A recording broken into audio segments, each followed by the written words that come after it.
Hola amigos, buenas tardes. Bienvenidos a su programa Momentos de Espiritualidad. Le mandamos un saludo a Jimenita Vargas, que está aquí en los controles, ya que sin ella pues no llegaría esta señal a todos ustedes. Espero que se encuentren ya repuestos del fin de semana, ya listos con toda la energía del mundo para darle a todo lo que viene en este nuevo mes que empezamos, ¿no? Ya estamos en el 9º mes, se nos va el año de volada. Fíjense que hoy, sin más preámbulos, vamos a tocar un tema muy importante y para eso tengo un invitado súper especial. Tengo aquí en cabina al licenciado Carlos Alberto Guzmán Rojas. Él es licenciado en Administración de Empresas por la Universidad Autónoma Nacional de México, por la UNAM. Tiene también una maestría. Es una persona muy letrada, es un investigador, es un historiador. Seguramente si ustedes conocen todos estos temas de la ufología, lo van a ubicar de volada, ¿no? Estoy hablando que, al igual que tal vez Carlos Maussan, Carlos y él son pues, los exponentes más importantes en nuestros países en este tema, ¿no? Siguiendo los pasos, pues ya hablamos con Alfonso Salazar. No sé si recuerdan a nuestro invitado Alfonso Salazar. Él precisamente, pues también ha estado trabajando mucho con Carlos, incluso están terminando, me parece, un libro.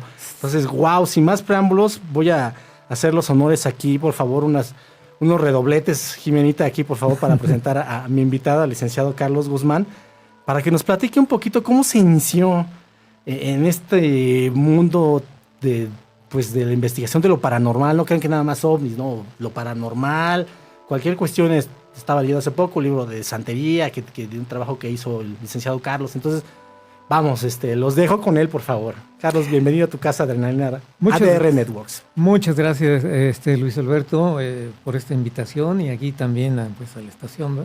ADR Network. Y bueno, hay muchas formas de introducirse a estos fenómenos paranormales. Quizás la mayoría de la gente, o cuando menos la que yo he conocido, es porque de repente le tocó ver algo anormal en el cielo y bueno, pues fue un ovni, se maravilló y empezó a tener el interés sobre esta temática. Pero en mi caso, yo me empecé a interesar en este tema prácticamente cuando era niño. Y cuando era niño yo empezaba yo a leer los periódicos. Estoy hablando de los 12 años, 11, 12 años. Entonces, en aquella época, esas noticias me empezaron a llamar la atención de que veían un ovni aquí en el Distrito Federal, o bueno, en la Ciudad de México, en Yucatán, en San Luis, en Tijuana, en fin, en todas partes de la República. Y eso como niño me empezó a llamar la atención. Bueno, ¿qué cosa era lo que la gente veía y relataba y daba la nota en el periódico? Entonces, como niño, y seguramente que muchos de ustedes han o llegaron a realizar la colección de álbumes de distintos tipos de estampas de futbolistas, etcétera. Entonces, como niño, esas notas yo las empecé a juntar como si fuera un álbum y compré... O sea, tú ya hacías tu labor periodística desde entonces, ya sí, tenías tus archivos. Entonces empecé yo a pegar esas noticias en unas hojas bond que compré enormes, porque las notas de los diarios pues eran grandes, ¿no? Sí. En aquella época te hablo de los formatos de los periódicos que ya muchos han desaparecido y que se les decía que era noticia de 8 columnas. Solamente por ahí hay 2, 3 diarios que todavía conservan esos formatos, porque ya han cambiado mucho el periodismo actual. Y pasó 1 año y 2 años y 3 años y después empecé a comprar un libro y otro. Y después la gente que decía, a mí me tocó ver, yo platicaba con ella y bueno, fue creciendo más mi interés por ese tema, hasta tal grado que bueno, ya empecé yo a hacer lo que podríamos decir entrevistas a estas gentes que tuvieron alguna experiencia así extraordinaria, paranormal. Y más fue introduciéndose mi interés, que me empecé yo a contactar, a escribir con otras personas en otros países. Hace algunos años, hay que recordar que el internet todavía no existía. Te estoy hablando de los años 70, años 80, todavía no había internet. Entonces el correo pues era muy lento, enviar una carta a Argentina, a España. Pero en fin, me fui yo relacionando con gente de esos países que estaba interesado en esta temática. Y de esa manera fue creciendo más mi interés. Y cuando yo salía al extranjero, lo único que compraba eran libros sobre este tema, de temas de ovnis. Que no encontrabas aquí, ¿no? Sí, porque bueno, hay una gran cantidad de autores. Si se van a Estados Unidos o Europa, ustedes se quedan maravillados con la cantidad de libros que hay de autores que escriben sobre esa temática. Aquí en realidad en México hemos tenido pues muy pocos interesados en que escriban en estos temas. Te puedo mencionar desde luego a mi maestro, el licenciado Pedro Ferriz Santa Cruz, que bueno, ya no está con nosotros. Él me hizo favor de prologar junto con precisamente con la colaboración de Alfonso Salazar. Uh-huh. Hicimos 2 libros y nos los hizo favor de prologar. Y te voy a platicar una anécdota que cuando me acerqué yo a él, ya él me conocía porque había yo tenido la fortuna de que él me invitase a sus programas de radio. Entonces, más o menos regularmente, de repente me invitaba a sus programas de radio que pasaban cada semana. Y en una ocasión yo llegué con una copia de nuestro trabajo, que el primero que nos prologó fue el libro de los ovnis y la aviación mexicana. Y se nos queda viendo a Alfonso y a mí, ¿no? Muy serio. Dice: muchachos, yo no prologo ningún libro, yo no he prologado ningún libro, no lo hago.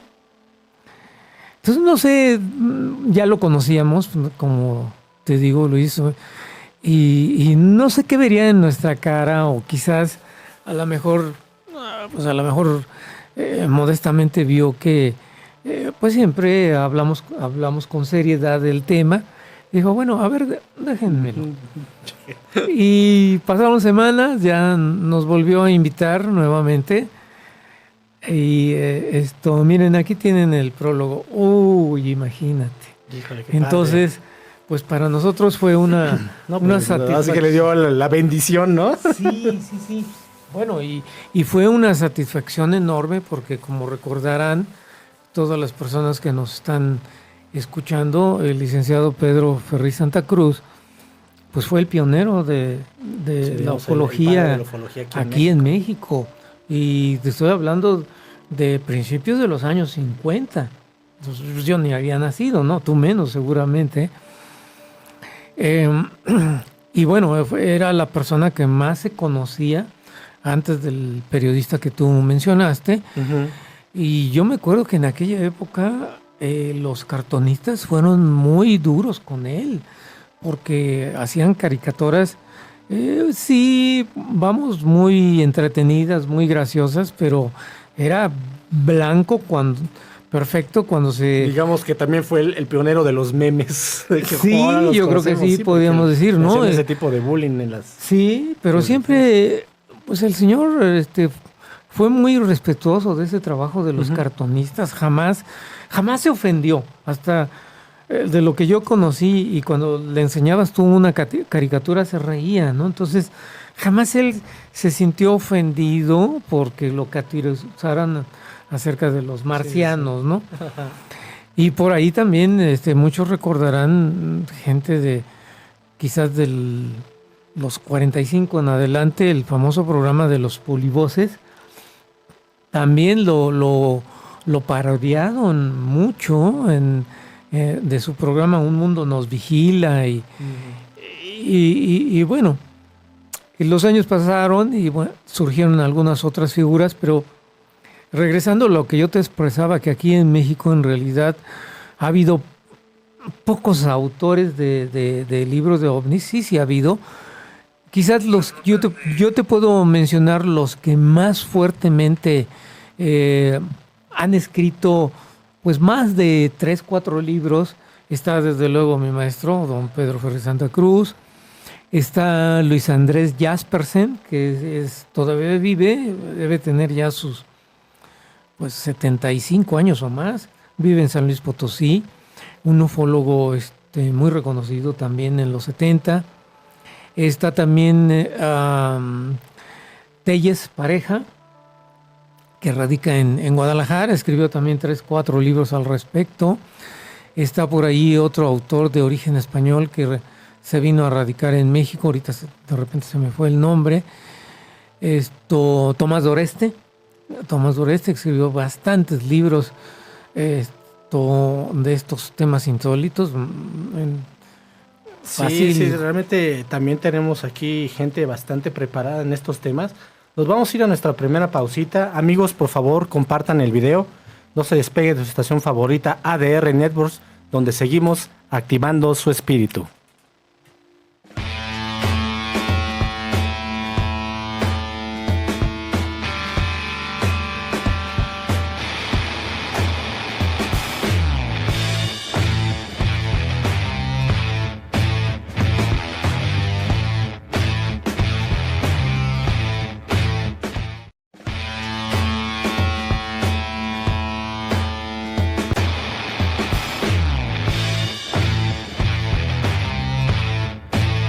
Amigos, qué bueno que ya están de vuelta en su programa Momentos de Espiritualidad.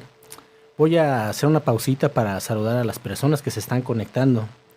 Le mando saludos a Betina Rez hasta la Argentina. Le mando saludos al arquitecto Alejandro Garzón Abreu. Le mando saludos a Olga Maciel Coronado. Le mando saludos a Miguel Ángel Flores Quesada.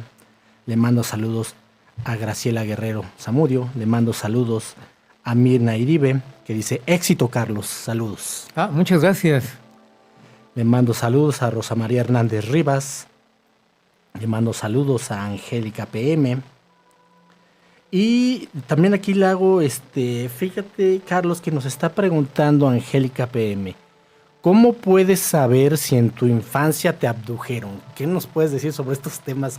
Yo creo que no podemos evitarlo, pero siempre que estamos hablando de temas de ovnis, ufología, pues siempre viene... Oye, la abducción, ¿no? Y las películas, y Pánico en el Cielo, y El Cuarto Contacto, y no sé cuántas. ¿Qué nos puedes decir sobre estas situaciones? Mira, Luis, el tema de los abducidos o el tema de la abducción es una de las, pues muchas piezas de este rompecabezas, que es el de los objetos voladores no identificados y extraterrestres.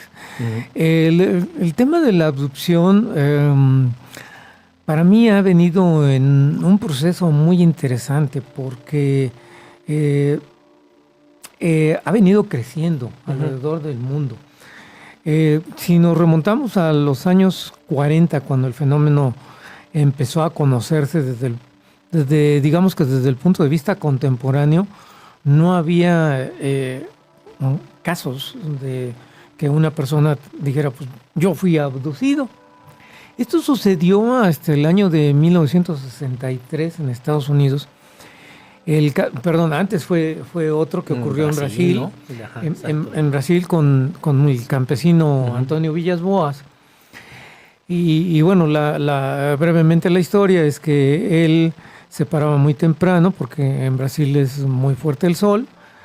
Y entonces a trabajar la tierra.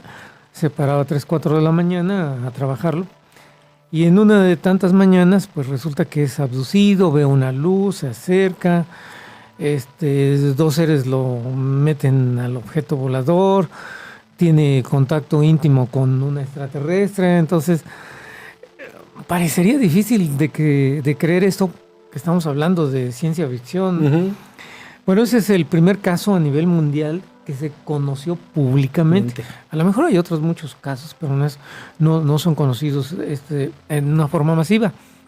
Sí, ¿no? Ya podremos remontarnos, a lo mejor tú como investigador lo sabrás mejor, ¿no? Yo creo que el caso de Enoch, ¿no? Podríamos hablar, sí, ¿no? Por supuesto, claro. El primer caso, ¿no? De una abducción sería Enoch, ¿no? Sí, y luego también mismo Moisés, por así decirlo. Así es. Bueno, entonces, en efecto, esto no crean, amigos, que es algo que, es ahorita, no, es por el internet, no, o sea, esto ha sucedido a lo largo de la historia, Y bueno, como bien dice Carlos, pues aquí viene lo interesante con los actuales, ¿no? Perdón, Carlos, te Sí, revuelvo la palabra. no, muy bien, qué bueno que haces ese paréntesis y vamos, pues nos remontamos en toda la historia de la humanidad y vamos a tener distintos abducidos. Entonces, en 1963 se sucede el segundo caso más conocido, que es el de Betty y Barney Hill en Estados Unidos. Un matrimonio. Regresaban, exactamente, un matrimonio de color, regresaban a su casa a New Hampshire y vieron una luz, se pararon, etcétera, fueron abducidos, les hacen estudios, no lo recuerdan. Y entonces ellos deciden, porque ya tienen trastornos del sueño. Voy a contestar la pregunta que me hiciste, ¿cómo saber si? Bueno, entonces este matrimonio, los Hill, yo tuve la oportunidad de conocer a la señora todavía ya muy grande, hace unos 15 años en Estados Unidos, en uno de los congresos que llevan a cabo la MUFON en Estados Unidos. Y bueno, pues ellos empezaron a tener malestares, trastornos del sueño y decidieron recurrir a un psiquiatra. Que les tuvieron sesiones, les hizo hipnosis y, oh sorpresa, que van descubriendo que fueron abducidos en una fecha que realizaron ellos un viaje, que regresaban a su casa de noche, que tuvieron horas perdidas, etcétera, etcétera. Ahora, aquí hay una de las primeras señales para contestar la pregunta de nuestra amable persona que te llamó. La primera señal es que si una persona empieza a tener trastornos del sueño, hay que averiguar por qué. Aquí, bueno, lo que yo recomendaría primero sería que recurriera a un psicólogo de una forma sencilla. Si esa persona no logra, porque bueno, ¿no? sí, trastornos del sueño es por muchas situaciones personales, ¿no? Que inclusive puede uno tener por la pérdida de un ser querido, por un divorcio, por la pérdida de un hijo, en fin, por la pérdida de un trabajo también. Entonces hay muchas situaciones en la vida que te hacen sobresaltar de tu vida normal y ya se trastorna toda tu vida. Pero hay una psiquiatra, o hubo más bien, su nombre es, para las personas que quieran buscarla en internet, es Edith, como el nombre en español, Edith, no, Fiore. Entonces esta psiquiatra, Edith Fiore, en su libro que escribió acerca de abducciones, que desafortunadamente murió ya, pero ella da ciertos signos para que estén alerta las personas que sientan que en un momento dado pudieran haber tenido una abducción. Y voy a los signos. Primero, el que estamos nombrando, trastorno del sueño. Ya no duermes bien. Segundo, que tú empiezas a tener sueños demasiado repetitivos con ovnis o demasiado repetitivos con extraterrestres, sea de la forma que sea. O que sientas que tú estás siendo vigilado. Claro que también aquí puede confundirse con un trastorno de un psiquismo que, derivado de esos trastornos que el ser humano de repente tiene, pues tiene un trastorno mental y no está forzosamente vigilado, pero siente la persona que está, dice, es que siento que me están vigilando, ¿no? Entonces hay que averiguar si realmente es un trastorno en particular de esa persona por tener algún problema psíquico, o en realidad sí está siendo vigilado y se siente observado. Otro de los signos es que empiezan a tener esas personas, es que yo siento que hay algo fuera y salgo fuera de la casa y veo, entonces miro al cielo y veo unas luces y veo un ovni. Entonces son signos que vas teniendo no en una forma tanto aislada, sino en una forma repetitiva. Recurrente.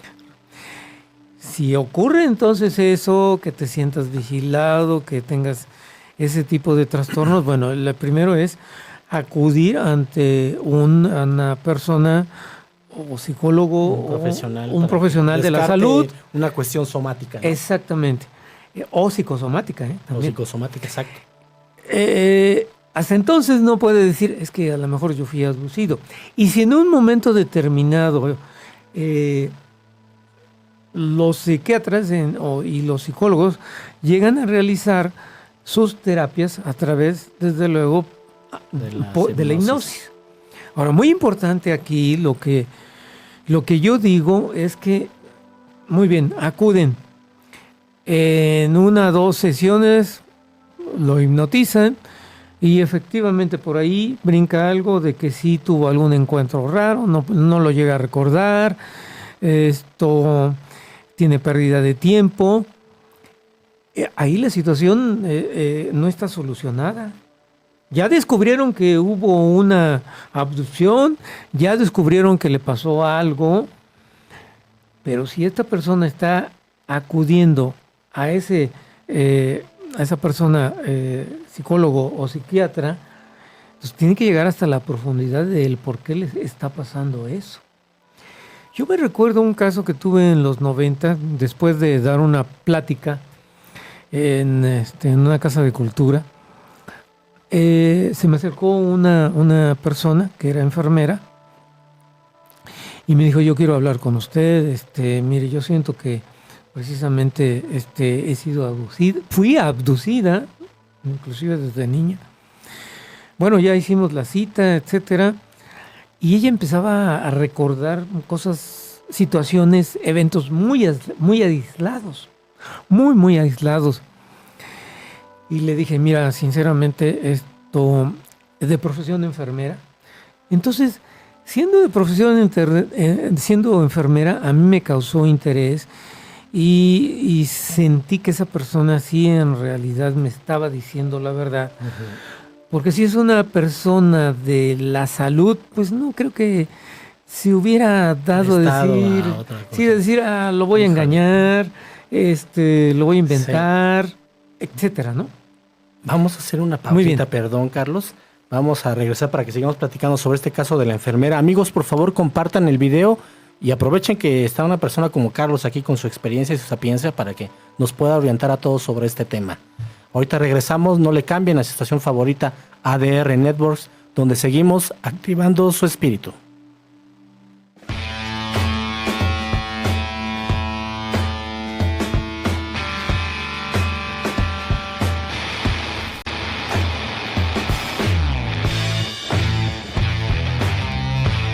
Amigos, qué bueno que ya están de regreso. Vamos a continuar con el caso que nos estaba platicando Carlos. Antes de irnos a la pausita sobre esta enfermera que estaba recordando estos, digamos, experiencias aisladas y que obviamente al tratarse de una persona que se dedica a la salud, pues no había por qué desecharse de entrada sin darle ahora sí que el beneficio de la duda sobre estas experiencias. Carlos, te devuelvo la palabra. Muchas gracias, Luis. Como te decía, que yo había tenido el encuentro con esta persona, con esta enfermera, me empezó a platicar de su caso y le dije, bueno, mira, yo te puedo contar, pues así en este momento con lo que estamos platicando, los primeros abducidos, lo que ellos sintieron, dónde se sucedieron. Pero yo te voy a canalizar con un amigo que es psicólogo y que él te puede ayudar. Yo, desafortunadamente, no tengo esa profesión de ser psicólogo, de ser psiquiatra, entonces... Y bueno, afortunadamente en aquella época, te estoy hablando de los años 90, tenía yo un amigo que era psicólogo y que se interesaba por tratar estos casos. Porque también la mayoría de los psiquiatras y los psicólogos, tú llegas al consultorio y te dicen, pues, este cuate está mal de la cabeza, porque pues son también de mente cerrada, pero afortunadamente esta persona, este amigo, me la empezó a tratar. Y lo que quiero expresar aquí es que un tratamiento desde el punto de vista de la salud, un tratamiento desde el punto de vista de una terapia, pues no se cura con una sesión, no puede ser curado. Si nosotros vemos que cuando personas mismas, como yo decía, fueron afectadas en su interno, en su interioridad, porque se murió un ser querido, su mamá, su papá, un hijo, perdió el empleo, vamos, pues hay un desequilibrio. Sí. Por muy fuerte que seas, a lo mejor ese desequilibrio algunas personas lo viven semanas, pero hay otras que lo pueden vivir meses o inclusive años. Ujú. Entonces yo no creo que cuando alguna persona va y dice sí y hizo la hipnosis y efectivamente contó algo que tuvo alguna abducción, pues no se va a curar con una sola sesión. Entonces tienen que ser una periodicidad. Yo no sé cuánto, yo no puedo ponerte el número, decir con 6 sesiones Ya. te vas a curar o con 12 sesiones te vas a curar. No, eso depende de muchísimos factores, del mismo caso. Entonces, en caso particular de esta enfermera, la empezó a tratar mi amigo y te puedo decir que gracias a Dios restableció su tranquilidad, porque ella vivía de una manera intranquila, sobresaltada. ¿Y por qué sobresaltada? Porque resulta que los seres que la abducían eran seres interdimensionales que se aparecían en su recámara. Los famosos o las famosas abducciones de dormitorio, Ujú. que de repente tú ya estás prácticamente durmiendo, son las 12 de la noche, 1 de la mañana, y se aparecen y tú dices, ¿dónde? Pues, ¿por dónde entraron? La Sí, puerta ¿no? está Exacto. cerrada. Y están aquí enfrente de Sí. la cama, ¿no? Y ahí es otra de las cuestiones muy interesantes, fascinantes del fenómeno y a la vez complicadas, porque entonces decimos, ¿cómo? No fue en la calle, no fue en el campo, se te aparecieron en la recámara. Entonces estamos hablando de La ciudad, ahí, no sé cómo, ¿no? que el fenómeno no solamente es extraterrestre, sino dimensional. Ujú. Bueno, entonces a esta enfermera se le aparecían en la recámara y vámonos. Y fue tratada durante varios años. Yo perdí desafortunadamente el contacto, pero yo supe que fue tratada varios años. Tampoco te puedo decir si iba una vez cada mes o no, tampoco, pero sí fueron varios años. Sí se logró curar, mi amigo la curó. Entonces, esta persona que amablemente nos habló, en primera instancia es que ella, yo le pido que haga un listado, no nada más el decir, pues, ¿habré sido yo abducido? Si te estás haciendo la pregunta, es ¿por qué te la estás haciendo? ¿Qué sientes? Sí, que tú que pienses te lleva a pensar que pudiste que ser pudiste, objeto de una porque abducción. si no, a lo mejor es una cuestión de entusiasmo, es una cuestión de sobresalto, de decir, yo quiero que me pase. O de sugestión, ¿no? De O sea, a lo mejor sugestión, estuve viendo la exactamente. película Así y, es. y ay, qué feo se ha de sentir. Y, Sí. oye, no me habrá pasado a mí eso. Y entonces como que ya solita la mente también empieza ahí a Sí, trabajar. porque cada uno de nosotros somos distintos, tenemos percepciones distintas, podemos ser sugestionados de distintas maneras, unos más, otros menos. Entonces, que se cuestione primero ella, de decir, bueno, ¿y por qué? ¿Qué estoy sintiendo? Segundo, la invito a que busque ahí en internet Edith Fior, y ahí vienen 10 puntos, de los cuales yo no he dicho algunos de ellos, para decir, no, sí me está pasando algo. Entonces es fascinante Así que si tienes más de 6, seguramente. esta temática de los abducidos. Sí. Como yo te decía, el fenómeno de la abducción ha ido evolucionando. ¿Por qué? Porque aquí las personas que son generalmente abducidas son por los famosos gris. Los cabezones, los de ojos chaparritos, grandototes, ojos grandotes, pelones, de piel los grisácea. clásicos extraterrestres que conocemos, ¿no? Efectivamente. Entonces, conforme han pasado los años, si tú recuerdas esos primeros contactos que hubo en los años 50, por allá del 52-53, el principal contactado famoso fue George Adamski. que tuvo un encuentro, aquí no es abducido, sino contactado, porque simplemente tuvo el intercambio de unas cuantas palabras, lo vio, chaparritos, güeritos, muy bonitos. Y después ha habido una serie durante los años 50 de contactos con ese tipo de seres, algunos chaparritos, otros de nuestra estatura normal. Por ahí está el muy nombrado Salvador Villanueva Medina, que también tuvo contacto con unos seres chaparritos, güeritos, etcétera. Y después una gran cantidad de gente de los Estados Unidos también. Pero ¿qué pasa en los 60?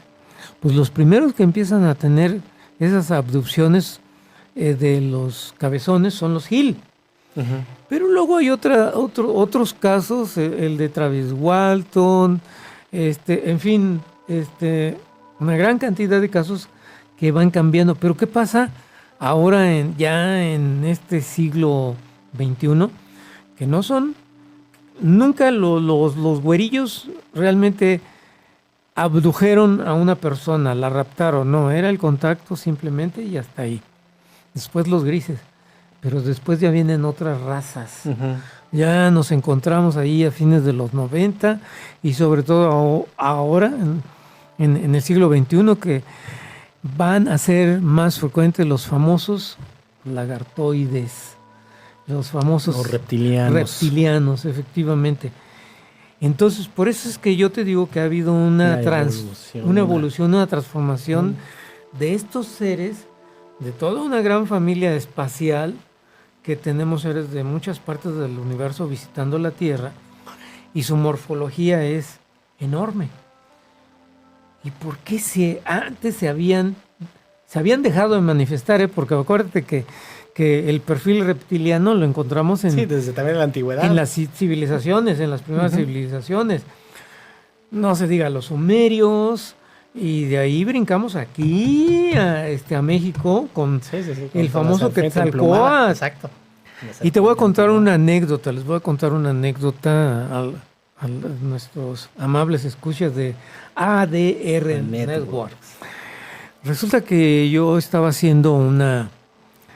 cubriendo una nota en Jalapa, y cerca de ahí hay un pueblito, como en muchas otras ciudades principales de provincia, que te vas a 30 kilómetros y hay pueblitos. Bueno, entonces cerca de Jalapa yo iba porque me había un amigo, Irán, me dijo, oye, yo conozco a un jovencito, a un niño que vio a los chaneques. Ahí mi búsqueda era de duendes, de chaneques, yo no iba a investigar marcianos y extraterrestres.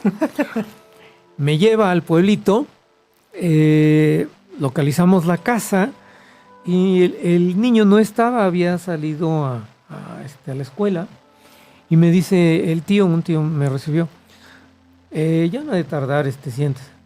Bueno, empecé yo a hacerle plática al tío. Una casa humilde, una casa humilde de un pueblito, y como yo iba en busca de los chaneques, yo dije, seguramente que él me puede contar alguna historia. Sí. Entonces yo le digo, oiga, ¿y usted a qué se dedica? No, pues, yo salgo al monte a cazar. y pues de eso vivo, de cazar animalitos. Yo como, ay, caray, sí es difícil la vida en nuestro país. Y yo trataba de sacarles de que a ver si había, sin decirle, oiga, ¿usted ha visto chaneques? Para que no se viera de plano tan directo. Sí, y que yo hubiese manipulado de alguna manera. A lo mejor lo que él hubiera querido contarme, yo hubiera dicho, sí, le voy a contar una historia que ni siquiera a mí me pasó, ¿no? Bueno, y entrando a la plática de lo que él hace, usted de qué vive, le digo, ¿y qué tipo de animalitos caza? Pues hay puercoespín y conejos. Oiga, y nunca en todas sus travesías de ir al monte le ha pasado algo raro. Y se queda pensando. Sí. Dice, una vez vi pasar una víbora muy grande, pero la víbora estaba cubierta toda de plumas. Entonces ahí mi mente dije, ¿de plumas? Quetzalcóatl. Entonces no es un mito. ¿Pero por qué la serpiente de plumas? Pues puede ser una evolución de ese animal que nosotros desconocemos. Ese te estoy hablando fácil de hace 20 años de esa entrevista. Y te aseguro que esta persona, por la forma que se expresaba, no creo que haya, pues a lo mejor ni cursado el segundo año de primaria. Entonces, de ninguna manera él pudo haber conocido exactamente la leyenda. Con plumas. Así es. Entonces, y curiosamente, muchos años después, entonces yo me quedé pensando, yo digo, bueno, entonces no es un mito. Que de ahí nuestros antiguos la hayan aparejado con el dios Quetzalcóatl y que la serpiente emplumada y que bueno, ya ahí hay una mezcla de situaciones del mito, ¿no? Porque acuérdate que la pirámide de Kukulcán, en la escalinata se forman los triángulos en los equinoccios y al último se ilumina la cabeza de la serpiente en la base de la pirámide. Años después, hace como 2 o 3 años, Alfonso me cuenta una historia muy similar que le contó a otra persona de un tío, también campesino, jornalero, que jura que vio una víbora totalmente cubierta de plumas. Entonces, ya son dos. Sí. Y te aseguro que si salimos a provincia y accidentalmente y a preguntar, investigar, pues a lo mejor estamos frente a la presencia de la famosa posible no extinción de animales que... Ya estamos hablando un poco de criptozoología, exactamente, ¿no? Eso iba. Hay una gran cantidad de animales que podemos clasificar en la criptología que dijeron, no, pues es que ya no existen. Sí. Pues, bueno, ahí interesante. Y ahí en ese mismo pueblito me relataron una historia de un pterodáctilo, pero no dijeron pterodáctilo porque igual el nivel de grado de estudio, pues son muchachitos que hasta la primaria, ¿no? Terminan. Dice, es que era un pajarote así y tenía un picote. Sí, te lo dice, oye. Está muy interesante. Vamos a irnos a un corte. Regresamos, amigos, no se separen de su estación favorita ADR Network, donde seguimos activando tu espíritu.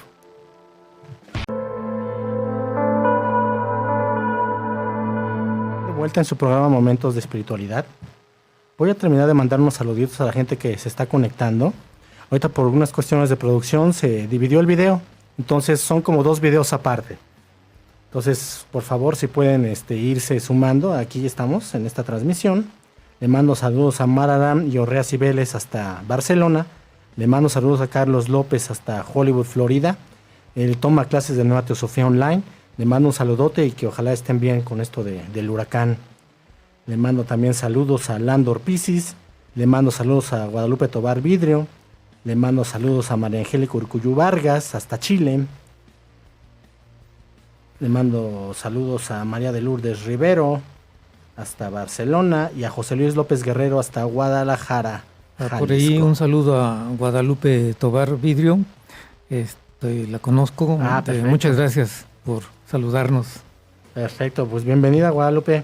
Ojalá te encante el programa. No será esta la última vez que nos visite Carlos, estoy seguro. Si su agenda, que es muy apretada, lo permite, con mucho gusto seguirá aquí con nosotros, desde debatiendo luego, de estos temas tan interesantes.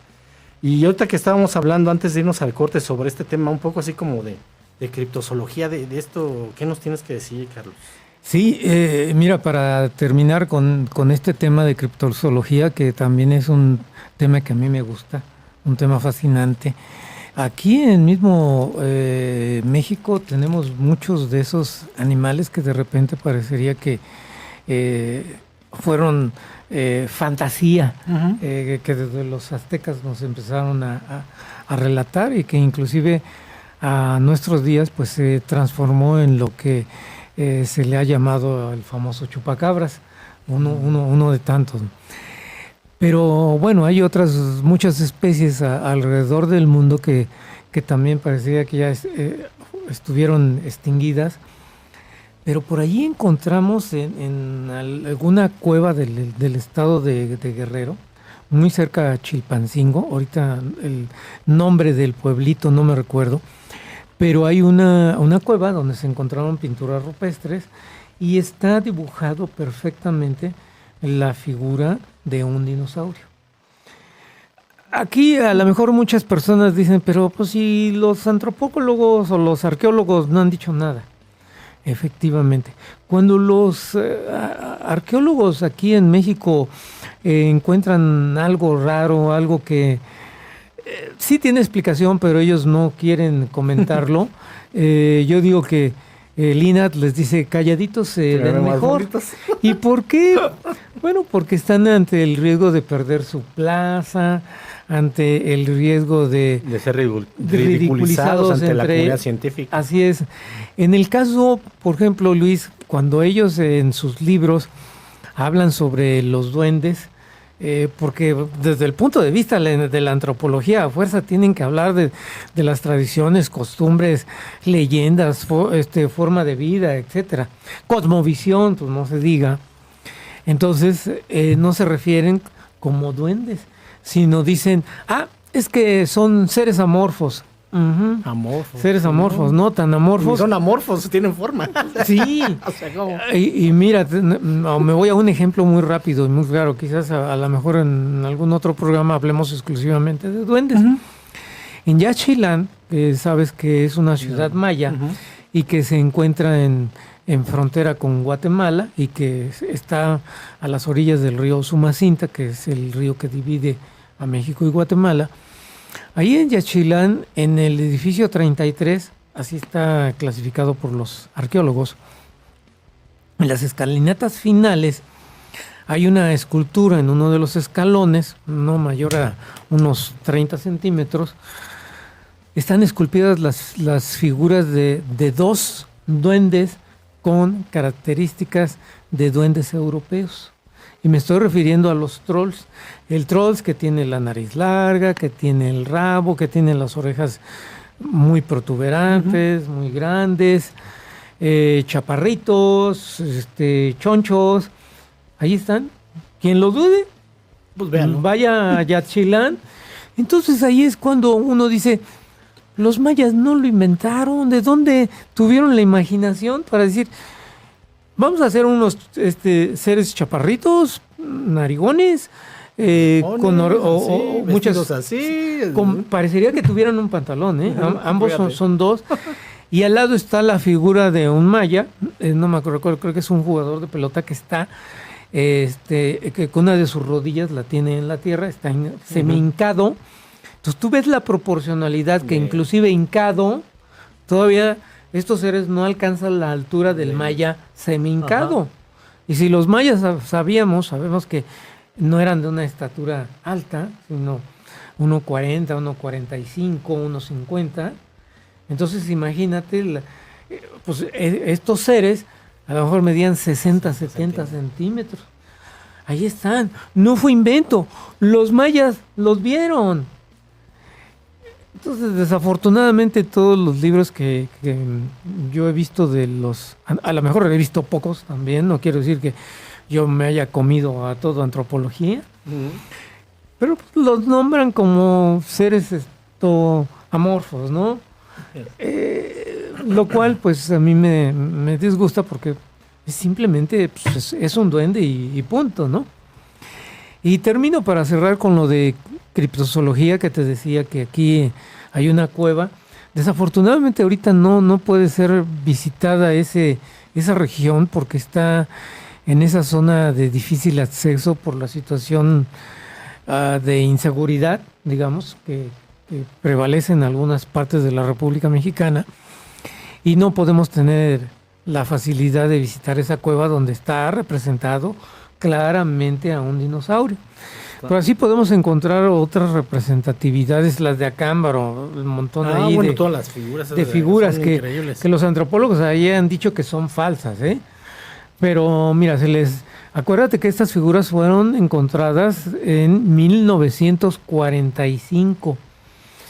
Cualquier gente que las haya hecho 1, 2, 3 años antes, hizo una gran cantidad de figuras de seres extinguidos, de dinosaurios que no vivieron en México, sino en otras partes del mundo, y que los fueron descubriendo por las osamentas y etcétera, y fueron ya desarrollando como hubiera sido o era su estructura ya de animal, ¿no? Entonces son personas que tú dices, bueno, en 1945 o 1940, y estas personas artesanos se pusieron a hacer figuritas cuando esas figuras no habían sido descubiertas hasta entonces. Entonces prevalecen muchas incógnitas, y ahí tenemos otras pruebas de que si es bien muchos de los animales sí posiblemente se extinguieron, pues por ahí quedaron unos cuantos, las ¿no? reminiscencias. Híjole, este tema nos va a dar pie. Yo creo que para que hagamos otro programa, se nos fue el tiempo, amigos.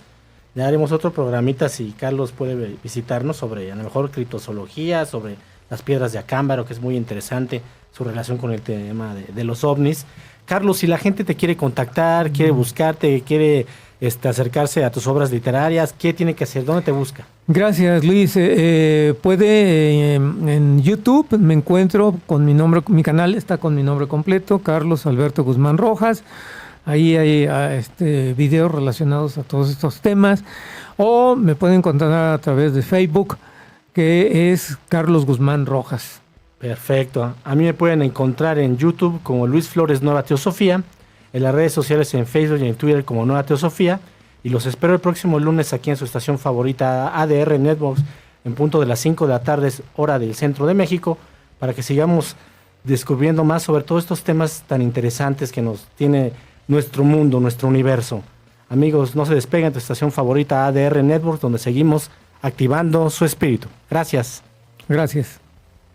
Estás escuchando